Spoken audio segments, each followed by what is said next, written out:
My daughter Claire stood in the doorway, arms crossed over her chest, her jaw tightly set like a statue crafted from stone.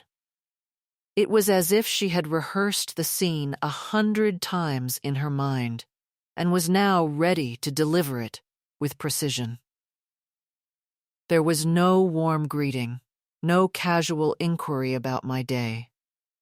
It was a stark proclamation. "Mom, pack your things," she said, her voice flat, devoid of any warmth or softness, as if she was reading from a script that only she understood.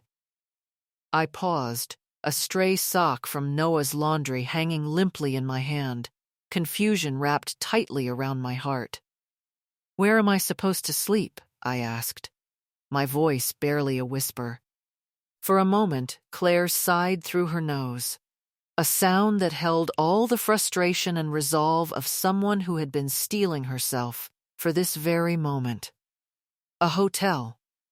My in-laws are coming. I'm not making them sleep on a sofa. You understand, right?" Before I could even form a response, Benjamin slipped into the room, his smooth voice cutting through the air like a knife. "You being here makes things awkward. You don't really contribute anymore," he said.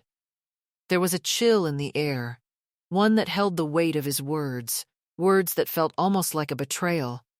He didn't need to raise his voice. The conviction in his tone was more than enough. Evelyn, his mother, glided past me into my room as if it were her own, opening drawers with 2 fingers, examining my belongings like a curator at a museum. "This room is small," she remarked, her words dripping with disdain, "but at least it's quiet. I can't tolerate that old smell." Richard, her husband, laughed softly beside her, a sound that was light but carried an undercurrent of mockery. "At her age, people should know when to make space," he added, punctuating the comment with a chuckle. That was the moment it hit me. No one was waiting for my answer, my input, or even my feelings. Claire had been preparing for this longer than I had realized. I had heard the whispers from those who knew us and those who didn't. "Your mom still lives with you?" "That's so dependent." I could almost hear their laughter echo in my mind. "Benjamin's family is on a different level. You need to clean things up." Claire had never defended me, never stood up against her husband's family. Perhaps she was embarrassed, or maybe she felt trapped in a web of expectations she couldn't untangle. I could see it clearly now. Benjamin didn't hate me because I was older. He hated me because I wasn't fooled by his fade. I saw through him clearly. I had spent a lifetime surrounded by books. I could detect when someone was spinning a narrative that just didn't line up. When he spoke of success, it sounded rehearsed and hollow, like a play, without any genuine emotion. I had believed that this house, built with discipline, overtime, and a whole lot of patience, would be the foundation that held our family together. I was wrong. Claire dropped the hotel keys into my open palm, the metal feeling cold and foreign against my skin. "Just one night," she said. Her voice clipped. "Don't make a scene." I packed slowly, methodically, choosing quiet clothes that wouldn't attract attention, placing them neatly into my old suitcase. Benjamin watched me pass, his expression a mix of indifference and annoyance. "Check out on time," he warned me, his voice laced with thinly veiled contempt. "Don't embarrass my family." The hotel room reeked of bleach and old carpet, a sterile, unwelcoming environment that felt worlds apart from the warmth of my home.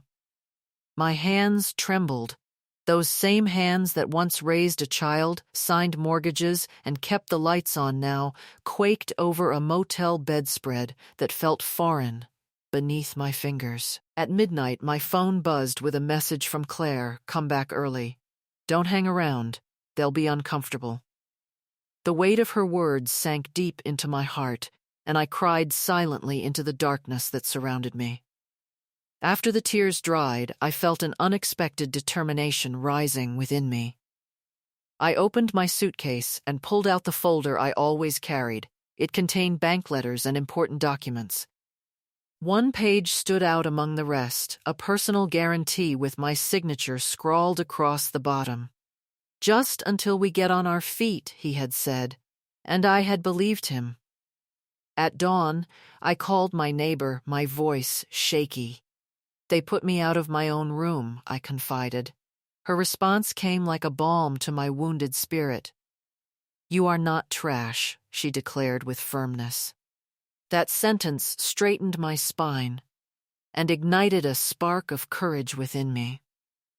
I felt a shift as I gathered my thoughts and called the bank, asking what would happen if I withdrew my guarantee.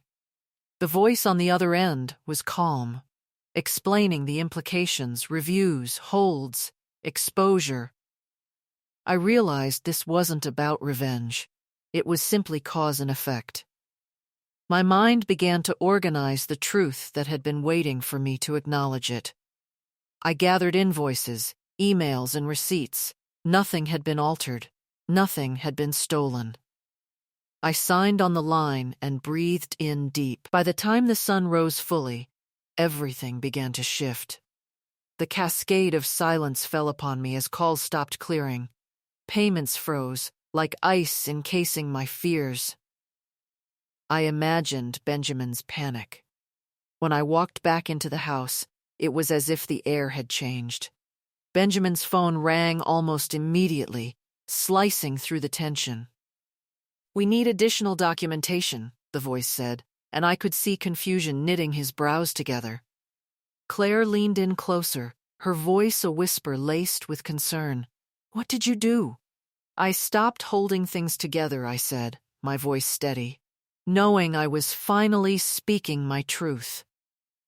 That evening at dinner, the table was a battleground of unspoken accusations. Evelyn looked at me as though I were a blight on their perfect family. "An older woman who lives off her daughter," she remarked dismissively. Claire remained silent, her eyes flicking between me and Benjamin, gauging the temperature of the room. Benjamin leaned in, his breath hot against my ear. "Just apologize. This ends if you do." I glanced over at Noah. His innocent eyes held concern as he whispered, "Grandma, don't cry." In that moment, I stood up, restoring my dignity. "I'm not apologizing," I declared. "I don't live off anyone." Evelyn shot back, "This isn't your house." I took a breath, feeling a rush of defiance surge through me.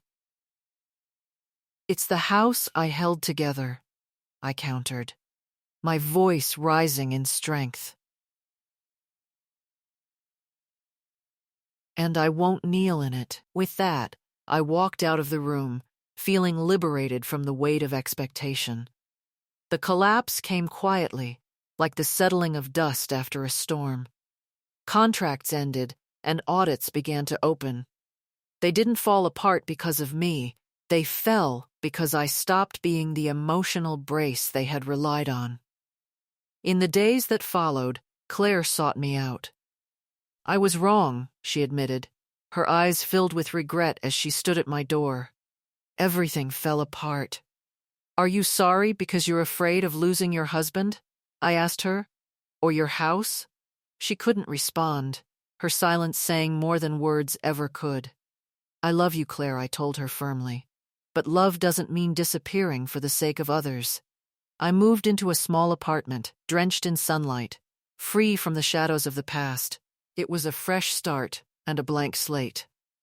There were no memories imbued in the walls, no ghosts haunting the corners. I had not won by taking something away from them. No, I had won by reclaiming my own self-worth. I remember standing at the window, letting the sunlight warm my skin, closing my eyes, and simply breathing. In the end, silence can be a powerful form of strength, especially when it's chosen. Wisdom doesn't shout, it remembers, allowing moments to unfold without the need to fill them with noise.